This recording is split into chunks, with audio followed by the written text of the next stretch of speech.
Hi hello welcome to Joshkashri studios. అందరూ ఎలా ఉన్నారండి? ఇప్పుడు మనం మాట్లాడుకోవాల్సింది భయం. భయం ఉండాలా? ఎంతవరకు ఉండాలి? భయం లేకపోతే జీవితాలు ఎలా ఉంటాయి? సో ఫస్ట్ ఆఫ్ ఆల్ మనం మాట్లాడుకుందాం భయం. కొద్దిమంది ఉంటారు, చాలా మంది భయం.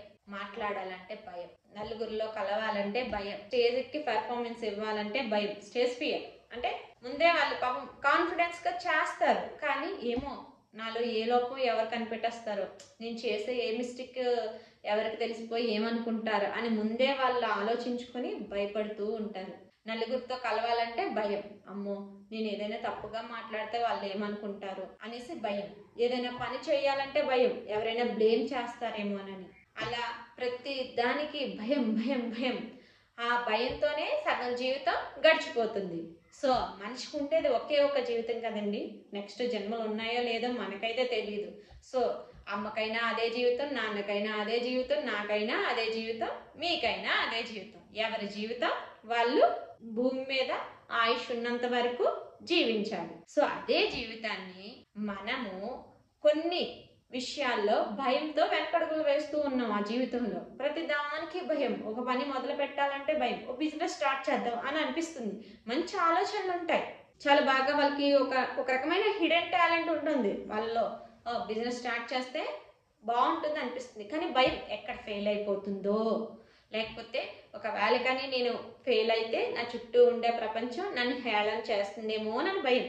మన కోసం మనం భయం కాదు, అయ్యో నేను లాస్ అయిపోతాను, డబ్బులు పోతాయి అనే భయంతో పోల్చుకుంటే మన చుట్టూ ఉండే ప్రపంచం ఐడెంటిటీ ఉంటుందే, మనల్ని ఎలా చూస్తుందో అని. ఆ భయంతోనే సగం మంది వాళ్ళు ఉన్న టాలెంట్ని, వాళ్ళలో ఉండే ఏమంటే ప్రతి మనిషికి దేవుడు ఏదో ఒక టాలెంట్ని ఇస్తాడు, వాళ్ళలో ఉంటుంది, అదేంటో గుర్తించరా అంటారే. కొందరు గుర్తించినా కూడా ఆ భయం వల్లే ఆగిపోతూ ఉంటారనమాట. నార్మల్ లైఫ్ లీడ్ చేస్తూ ఉంటారు.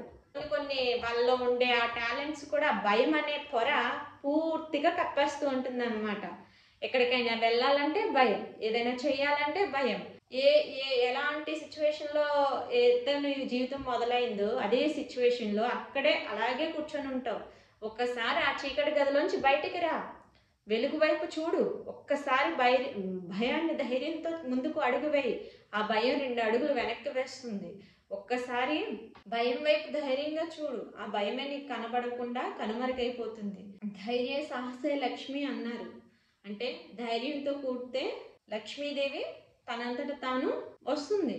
సో మనకి ధైర్యం చాలా ఇంపార్టెంట్ అండి. భయపడచ్చు ఎలాంటి విషయంలో? తప్పు చేస్తున్నప్పుడు భయపడాలి, ఒకరిని మోసం చేస్తున్నప్పుడు భయపడాలి. నువ్వు నీతిగా నిజాయితీగా నీ పని నువ్వు చేస్తున్నప్పుడు ఎందుకు భయపడాలి? తప్పు చేయట్లేదు కదా, తప్పు మాట్లాడట్లేదు కదా, తప్పు మాట్లాడేటప్పుడు భయపడాలి, కానీ తప్పుని ఎదిరించేటప్పుడు భయపడకూడదు. సో మనం ఎప్పుడైనా కూడా ధైర్యంగా ఉండాలి. మన ధైర్యం చూసి మనల్ని మోసం చేయాలనుకున్న వాళ్ళన్నా, లేకపోతే మనల్ని హేళన చేయాలనుకున్న వాళ్ళన్నా 2 అడుగులు వెనక్కి వేయాలి. ఆ ధైర్యం మనలో కనిపించాలి.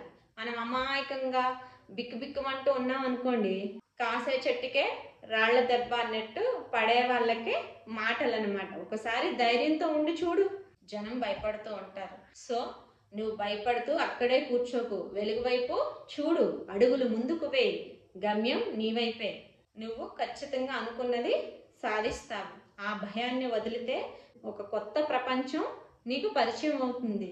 సో కంటెంట్ నచ్చినట్లయితే వీడియోని లైక్ చేయండి, షేర్ చేయండి అండ్ సబ్స్క్రైబ్ చేయండి. కొత్తగా చూస్తున్న వాళ్ళైతే సబ్స్క్రైబ్ చేయడం మర్చిపోకండి. మళ్ళీ కొత్త కంటెంట్తో కలుసుకుందాం. Until then thank you all.